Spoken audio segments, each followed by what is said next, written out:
तेरे गम में जिया करेंगे,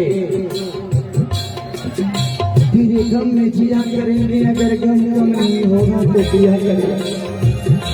लेकिन याद रखना, ओके मर जाने के बाद भी यमराज के मोबाइल से तेरे मोबाइल पे मैसेज दिया करेगा।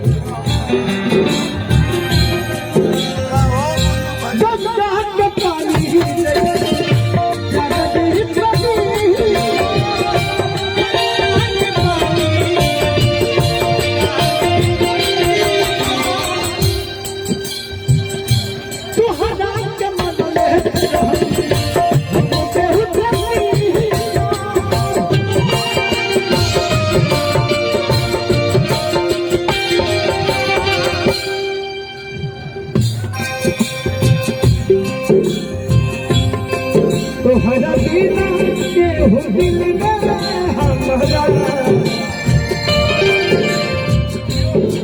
तो हरा दीना के हो दिल में हमारा। जाने आई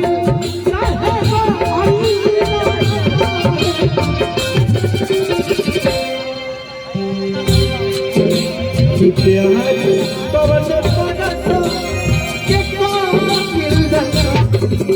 भुला